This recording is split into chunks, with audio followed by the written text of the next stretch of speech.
Alors la santé, que ferez-vous si vous êtes élu pour les hôpitaux, le personnel soignant et les déserts médicaux?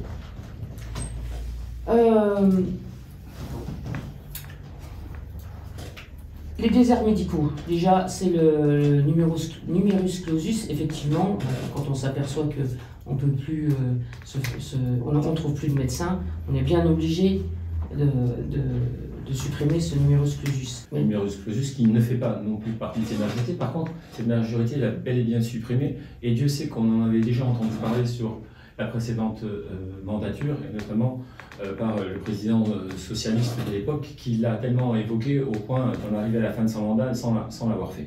Est-ce qu'il y a plus d'étudiants en médecine? Ah non, parce que pour les facultés de médecine, etc., on n'a pas fait ce qu'il fallait. Elles ne peuvent pas accueillir plus d'étudiants, malheureusement. Autant que vous précisiez le fait qu'il y ait le moins d'étudiants sur... Vous avez des chiffres au niveau nationaux, et pour autant, je fais du petit TMS, je l'ai vérifié, et notamment sur Nancy. C'est 150 étudiants de plus sur Nancy, à la fac de médecine. Bon, ça, il va falloir y remédier. Et puis, les hôpitaux de proximité sont en danger, que ce soit l'hôpital de Mont-Saint-Martin ou l'hôpital de Briey. Sans arrêt, il y a des menaces de fermeture de tel ou tel service, etc.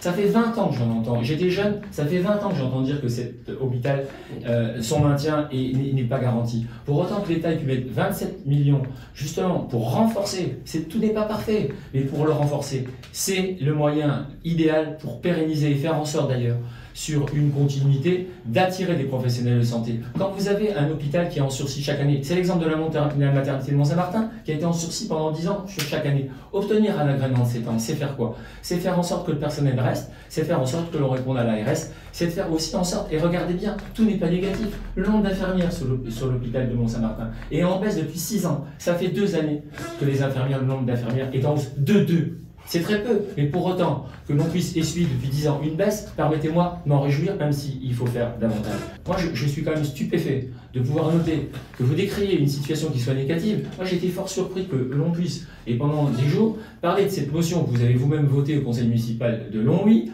pour l'hôpital de Mont-Saint-Martin, quand on a fini par dire on veut sauver l'hôpital, mais tout le monde est prêt à dire, et moi aussi.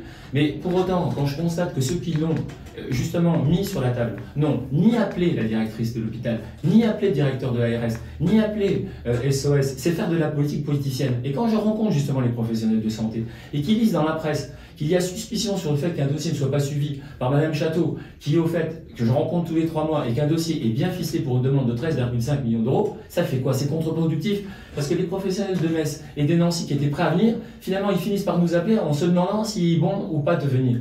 Avec des menaces de services qui ferment, et d'ailleurs le service des urgences de Briey a fermé pendant 1 mois, au mois d'août. C'est du jamais vu. Voilà, du jamais vu.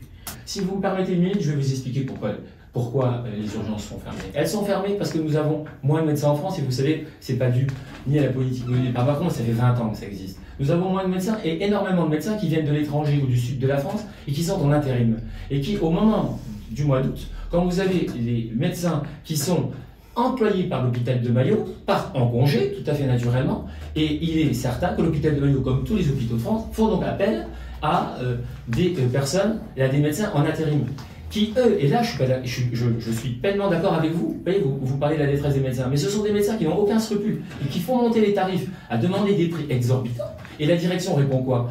Que si au mois d'août ils devaient leur donner 40 ou 50 000 euros, 40 000 ou 50 000 euros par médecin, ça reviendra à dire qu'à la rentrée, quand les médecins titulaires rentrent de leurs vacances au mois de septembre, ils vont faire quoi ces médecins? Ils vont venir voir la directrice en leur disant ben moi je me mets aussi en intérim, parce que si vous avez donné 40 000 balles à quelqu'un, et ben moi je les ramasse aussi. Et c'est comme ça que nous devons là créer par la loi des conditions pour que ça cesse. Et là je ne partage pas pleinement votre avis, mais l'explication quant au fait qu'il n'y ait pas de médecin sur l'hôpital Maillot, il n'est pas lié à la position nationale. Il est lié à ce que, parfois, oui, des médecins font monter les tarifs au point que l'hôpital public ne puisse accepter une situation qui les met évidemment dans une position complètement défavorable. Et voilà, donc nous, ce qu'on propose, c'est de reconstruire le service public hospitalier, tout simplement, de rembourser à 100% les soins prescrits, et puis de revaloriser surtout les revenus des médecins et des personnels de santé. J'ai voté le Ségur, 19 milliards. C'est sûrement pas assez, madame Etienne. Mais pour autant qu'on puisse aujourd'hui nous reprocher d'avoir mis 19 milliards sur la table, moi j'ai envie de dire, et depuis 20 ans on en a mis combien? 4 en 20 ans. Et on nous dit aujourd'hui que 19 c'est pas suffisant. Mais moi je suis aussi prêt à le dire. Et c'est la raison pour laquelle je voudrais faire un nouveau mandat, c'est de faire en sorte de pouvoir en donner davantage. Parce qu'on ne peut pas évidemment gommer ces disparités et ces problèmes de salaire en 5 ans quand on sait que les salaires n'ont pas été augmentés.